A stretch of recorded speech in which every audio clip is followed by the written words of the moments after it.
government and all the essential services that come along with it.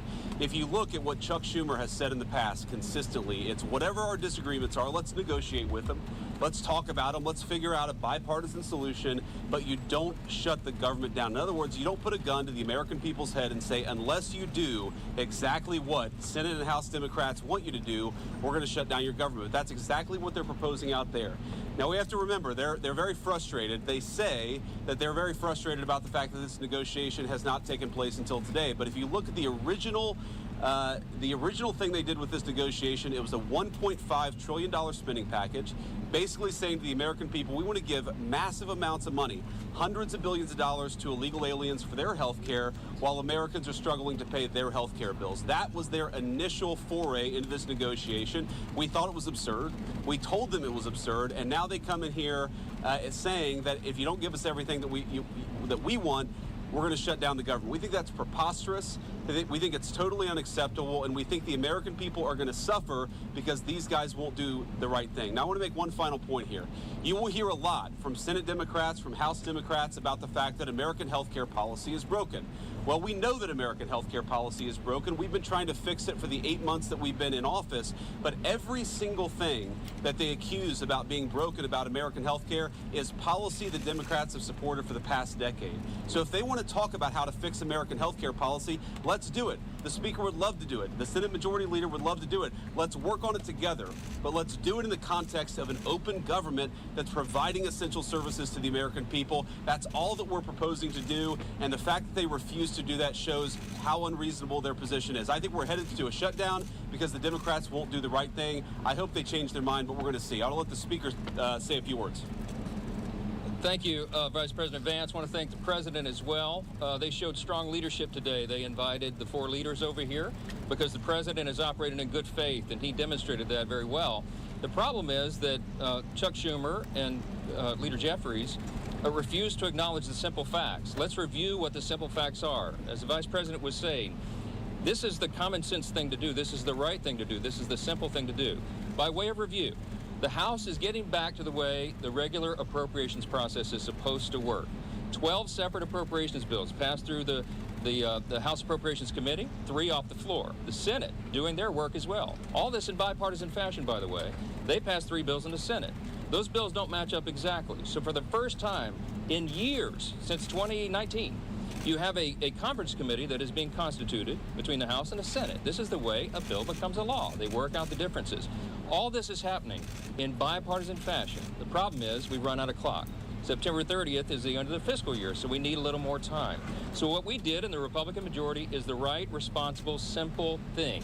A clean, continuing resolution, a short-term, nonpartisan continuing resolution. It's only 24 pages in length. Leader Thune has a copy if you want to see the exhibit. There's nothing partisan in here. No policy riders, none of our big party preferences, because we want to do the right thing by the American people and allow more time for negotiation. Now, there's a reason that Chuck Schumer and Hakeem Jeffries have come out here, stomped the feet, saying that they can't go along with this. They're trying to bring in extraneous issues. They issued a counter proposal. You should go take a look at what they requested. $1.5 trillion in new spending that is unrelated to the ongoing appropriations process. They wanted to, as you said, restore taxpayer-funded benefits, okay? Hard-working taxpayers in America. They want to take your funds and give that for benefits to illegal aliens. They want to restore that because we got rid of it. They want to prop up left-leaning media outlets. $500 million they threw in on top of that. $1.5 trillion on a 7-week stopgap funding measure. We're not going to do that. They know we can't do that. And we never have in the past. During the Biden administration, there were 13 threatened shutdowns. The Republicans in the minority did the right thing. We kept the government open. We're simply asking for the Democrats to do the same. Again, I want to thank President Trump for the strong, solid leadership. He listened to the arguments, and they just wouldn't acknowledge the simple facts. I want to thank Vice President here for showing his leadership as well. If the Democrats make the decision to shut the government down, the consequences are on them, and I think it's absolutely tragic. We've never said that was a good idea. We never believed it is. And I want you to remember, when we voted in the House, we passed it out of the House. The House has done its job. We did that almost 2 weeks ago. Every Democrat in the House except one voted to shut the government down. That is the record. and don't forget it. I'll ask Leader Thune to step in here. Well, thanks, Mr. Speaker, Mr. Vice President. This right here, ladies and gentlemen, is what we're talking about. 24 pages. It's a continuing resolution to fund the government through November the 21st. I don't know where they're saying this is some huge partisan thing. This is something we do fairly routinely. And when the Democrats had the majority on 13 different occasions, they had the majority, President Biden was in the White House, we passed continuing resolutions to fund the government. This is purely and simply hostage taking on behalf of the Democrats. The Republicans are united. House Republicans, Senate Republicans, President Trump. The House has passed a clean funding resolution to fund the government until November the 21st. It's clean, it is bipartisan, and it is short term. But it gives us enough time to finish the appropriations process, which is the way we should be funding the government. So Republicans in the House, in the Senate, President United, they've passed the bill. This is sitting right now at the Senate desk. We could pick it up and pass it tonight. We could pick it up and pass it tomorrow before the government shuts down. And then we don't have a government shutdown. It is totally up to the Democrats because right now they are the only thing standing between the American people and the government shutting down. We're all in favor of funding the government. And this is something that's been done routinely 13 different times by the Democrats when they had the majority. So it's to me, it's purely a hostage-taking exercise on the part of the Democrats. We are willing to sit down and work with them on some of the issues they want to talk about, whether it's the extension of premium tax credits with reforms. We're happy to have that conversation. But as of right now, this is a hijacking of the American people, and it's the American people who are going to pay the price. Can you respond to you want to say a few words? Sure.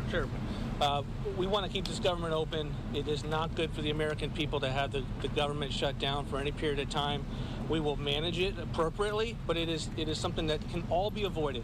It can all be avoided by accepting a reasonable position, which is what the House has passed and what sits at the Senate desk, which is to continue to fund the government with a short-term continuing resolution. It has never been a viewpoint that $1.5 trillion is a reasonable amount of spending to be included on a short-term CR. This is hostage-taking. It is not something that we are going to accept, and we hope that the Democrats come back from the brink, fund this government, and allow us to move forward. Thank you. Great. Mr. Vice President, so just to be clear, is there room for negotiation here with Democrats? And you mentioned you believe that we are headed toward a government shutdown.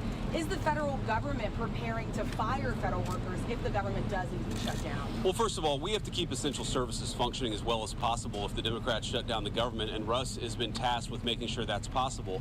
Now, you asked about negotiations. One of the things I admired about the president, but frankly the entire team's approach during the conversation we just had with Chuck Schumer and Hakeem Jeffries was, they have some crazy ideas. Giving taxpayer money to illegal aliens for health care, that's a crazy idea. Funding transgender surgeries in Peru, that's a crazy idea. But they had some ideas that I actually thought were reasonable, and they had some ideas that the president thought was reasonable. What's not reasonable is to hold those ideas as leverage and to shut down the government unless we give you everything that you want. There were multiple times where Leader Jeffries or Leader Schumer would say, you know what, we should be doing this, and the President of the United States would say, yeah, absolutely, let's have that conversation, but we're going to do it in the context of the people's government being open. We're not going to let you take the people's government hostage and then give you everything that you want. And that's really the state of the negotiation. Yeah, let's have a conversation, let's have a negotiation, but we're not going to shut down the government because we won't give the Democrats everything that they want. Caitlin. Can you respond to what Senator Schumer said, that there were aspects about health care ending for certain people that the president was learning about for the first time in that meeting? And was the president open to a deal on the ACA subsidies? Well, I'm highly skeptical that the president was learning about it for the first time, thanks to Chuck Schumer. But what I will say is, look, we have put a $50 billion rural hospital fund into the big, beautiful bill that we passed a few months ago, because we know that under Biden administration's policies, there are a lot of small-town hospitals, a lot of rural health care that was getting shut down and that was struggling. We're trying to fix that problem. In fact, we're happy to work with Democrats to fix that problem. We want to work across the aisle to make sure that people have access to good health care. We are not going to let Democrats shut down the government, take a hostage, unless we give them everything that they want. That's not how the people's government has ever worked. That's certainly not how it's going to work under the Trump administration. This is very important on health care. Their counterproposal, what Chuck Schumer and Hakeem Jeffries are demanding, is that they claw back the $50 billion that we put into the rural hospital support structure. They want to take that back. We're not going to do that. We passed that because we have to allow for that. Also, if they shut the government down, not only are troops unpaid, federal workers, and all the services that everybody relies upon, but the WIC program, the nutrition program, women, infant, and children, they will not get that program, will not be funded. FEMA won't be funded. We have hurricanes off the coast of the United States right now. This is serious business. You have telehealth, you have mental health services, all that's funded by the government would stop if Chuck Schumer and Hakeem Jeffries and the Democrats have their way. The Democrat shutdown would be damaging for the country. We can't allow for it. Yeah. Thank you all. C'était donc déclaration ensemble leader républicain yo, ou bien en grande partie parce que le président n'est pas là, mais c'est le vice-président qui représente l'administration et les deux parlementaires au niveau du Congrès, à savoir John Toons, ensemble avec Mike Johnson, président Chambre députée. Une c'est président Sénat, l'autre là c'est président Chambre députée, qui était au même à peu parler de négociations qui sont censées écraser là à côté que ils pas capable d'avancer. Donc c'est comme ça situation liée. Et puis il faut connaître tout gagner un superintendant du côté des moines, monsieur qui perdu licence li parce que il a arrêté monsieur là, donc il pas gagné possibilité et il perdu licence éducation que le gagnant. Monsieur t'a semblé que lui et gagner problème légaux ici aux États-Unis. Nous va venir avec des détails